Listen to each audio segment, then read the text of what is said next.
कुरुक्षेत्र के प्रेरणा वृद्धाश्रम में विश्व बुजुर्ग दुर्व्यवहार रोकथाम जागरूकता दिवस मनाया गया। इस अवसर पर जिला विधिक सेवा प्राधिकरण के सचिव एवं सीजेएम नितिन राज अपने स्टाफ के सदस्यों सहित वृद्धाश्रम में पहुंचे। उन्होंने विश्व बुजुर्ग जागरूकता दिवस के संदर्भ में सभी आश्रम में रहने वाले वृद्धों को एकत्रित कर उन्हें उनके अधिकारों के बारे में जानकारी दी और उन्हें विशेष तौर पर बताया कि अगर उनका कोई भी किसी तरह से शोषण करता है, चाहे आर्थिक हो, शारीरिक या मानसिक, वह उसके बारे में जरूर ध्यान दे। कानून में बहुत से ऐसे प्रावधान हैं जो उनकी हर वक्त सहायता करने को तैयार है। बुजुर्ग कभी भी जिला विधिक सेवा प्राधिकरण के कार्यालय में आकर उनसे मिल सकते हैं। उन्हें निःशुल्क कानूनी सहायता दी जाएगी और उनकी जो कोई भी तकलीफ होगी उसे अवश्य दूर किया जाएगा। इस संदर्भ में प्रेरणा वृद्धाश्रम में बुजुर्गों ने अपनी समस्याएं रखी। उन्होंने कहा कि आप अपनी बात को समझाने के लिए मेरे दफ्तर में आज या कल किसी भी समय आ जाइए। आपको हर सुविधा मिलेगी और आपकी जो कोई भी समस्या होगी उसको अवश्य दूर किया जाएगा। वृद्धों ने उनका स्वागत किया। प्रेरणा वृद्धाश्रम के संचालक डॉक्टर जय भगवान सिंगला ने बताया कि वृद्धाश्रम में विश्व बुजुर्ग दुर्व्यवहार रोकथाम जागरूकता दिवस के अवसर पर जिला विधिक सेवा प्राधिकरण के सचिव एवं सीजीएम नितिन राज पहुंचे और उन्होंने बुजुर्गों के साथ विचार साझा किए, साथ ही बुजुर्गों को जागरूक किया। सिंगला ने बताया कि वृद्धाश्रम के डे केयर सेंटर में चल रहे 10 दिवसीय शिविर में युवाओं एवं बच्चों को नृत्य व गायन में प्रशिक्षित किया जा रहा है। इसके साथ ही हरकेश पपोसा जो प्रेरणा के वरिष्ठ सदस्य हैं, उन्होंने नशा मुक्त भारत अभियान के अंतर्गत केंद्रीय मंत्री कमल किशोर जी द्वारा चलाए जा रहे देशव्यापी नशा मुक्ति आंदोलन के संदर्भ में जानकारी दी। साथ ही उस बारे में अपने विचार रखे और वहां उपस्थित बच्चों, वृद्धों और महिलाओं ने ये प्रतिज्ञा की कि वे कभी भी अपने जीवन में नशे को कोई स्थान नहीं देंगे, न वे स्वयं किसी प्रकार का नशा करेंगे और न ही अपने परिवारजनों को, मित्रजनों को, रिश्तेदारों को या जानकारों को नशा करने देंगे। उन्होंने ये प्रतिज्ञा ली कि वे अपने भारत देश को नशा मुक्त बनाने में सरकार के साथ कंधे से कंधा मिलाकर चलेंगे। इस अवसर पर वृद्धों को फल, मिठाई, बिस्कुट व अन्य कई प्रकार के उपहार भी बांटे गए। आज प्रेरणा संस्था के लिए बड़े हर्ष का विषय है कि यहाँ पर 10 दिवसीय नृत्य एवं गायन शिविर चल रहा है, जिसमें आज 100 बच्चों से भी ज़्यादा बच्चों ने भाग लिया।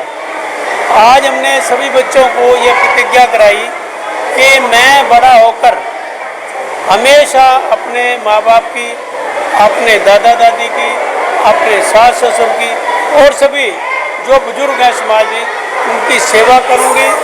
और बच्चों ने कहा कि हम सेवा करेंगे और सबने खुशी खुशी यह प्रतिज्ञा की, यह प्रण लिया कि हम अपने बुजुर्गों की इज्जत करेंगे।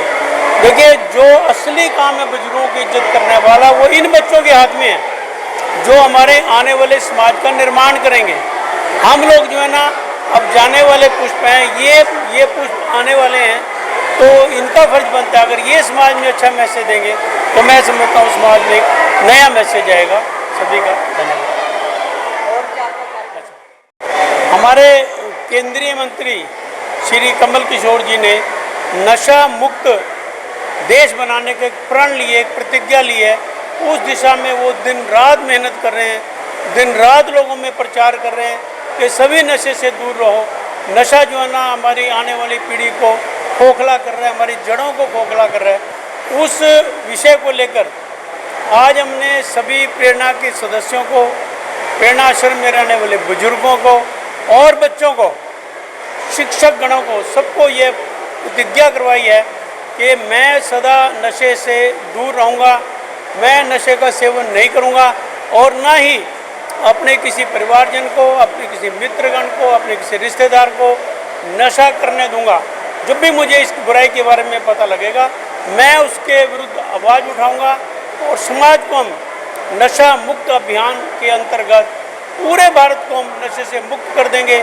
और हमारे माननीय मंत्री जी ने जो एक सपना लिया है कि हमारा भारत नशे से दूर हो जाए, नशा यहाँ से समाप्त हो जाए, उसमें हम उनके सहयोगी बनेंगे। ऐसी सबने प्रतिज्ञा ली है और मैं भी उनके साथ हूँ। मैं चाहता हूँ कि हे प्रभु, हमें इतनी शक्ति देना, हमारे बच्चों को इतनी सद्बुद्धि देना, हमारे समाज को इतनी सद्बुद्धि देना कि नशे जैसी बुराई से वो लाखों कोसों दूर रह जाए और उसके खिलाफ संघर्ष करें। आज देखिए, कई मौक़ों पे ना कई ऐसी बातें हो जाती हैं जो ज़िंदगी भर याद रहती हैं। आज है senior citizen abuse awareness day. इस पर हमारे जो सीजीएम है DLSA के, वो आए थे, श्री नितिन राज जी, और उन्होंने बुजुर्गों के साथ बैठकर एक लंबी चौड़ी वार्ता की और उनको कहा कि आपको अगर कोई तंग करता है, आपके अधिकारों का हनन करता है, तो आप उसके खिलाफ आवाज़ उठाइए। ये मोह बंधन में पड़ के ना जो आप बच्चों को ये कहते तो कोई बात नहीं, मेरा बेटा कर लिया, उसको छोड़िए। अगर वो आपकी इज्जत नहीं करता, आपके स्वाभिमान को ललकारता है, आपकी आत्मसम्मान को चोट पहुंचाता है, आप कानून का सहारा लीजिए और बच्चों को ये मैसेज दीजिए, समाज को ये मैसेज दीजिए कि अगर आप लोग हमारे साथ दुर्व्यवहार करोगे, हम आपको कानून की नज़र से भी, समाज की नज़रों में भी गिरा के छोड़ेंगे। इसलिए हमारे साथ ठीक व्यवहार करो, तभी हमारा समाज सुधरेगा। वरना ज़्यादातर माताएं जो है ना, वो मेरा बेटा है, मेरा बेटा, इस चक्कर में ना समाज क्या कहेगा मेरे बेटे को, इस चक्कर में दुर्व्यवहार सहन करती रहती है और उनको हौसला बढ़ता रहता है। उन्होंने ऐसी बात की और प्रेरणा संस्था के सभी सदस्यों ने उनका धन्यवाद किया, सभी बुजुर्गों ने उनका धन्यवाद किया और उनका जो हमारा प्रेरणा का जो हमारी उत्तरी है वो डालकर उनका स्वागत किया। धन्यवाद। आपको जैसे पता है कि बच्चों को स्कूल में छुट्टियां चल रही हैं, तो इसी श्रृंखला में जो समर कैंप है डांस का, वो बच्चों का यहाँ लगाया गया है प्रेरणा वृद्धाश्रम में, और उनको डांस सिखाने का और उनकी छुपी प्रतिभा को बाहर लाने का भी हम कोशिश कर रहे हैं, ताकि बच्चे कुछ सीख सकें और अपनी प्रतिभा को निखार सकें। और आज बुजुर्ग व्यवहार दिवस भी है और बुजुर्गों के प्रति व्यवहार, ये भी शपथ बच्चों को दिलाई गई है कि वो अपने घर में बुजुर्गों को, आस पड़ोस में नाना नानी, दादा दादी, मामा मामी, चाचा चाची का कैसे सम्मान कर सकते हैं और शादी के बाद भी उन्हें कैसे अपने ससुराल में रहना है, ये भी आज प्लेज यहाँ बच्चों को दिलाई गई है। और साथ में नशा विरोधी अभियान के तहत भी हम लोगों ने बच्चों को शपथ दिलवाई है कि अपने आस पड़ोस में अगर कोई भी ऐसा काम होता देखते हैं तो वो बताएं और बात करें, ताकि हम उन लोगों को नशे से बचा सकें और समाज की मुख्य धारा में ला सकें। खबरनामा हरियाणा के लिए डॉक्टर राजेश वधवा की रिपोर्ट।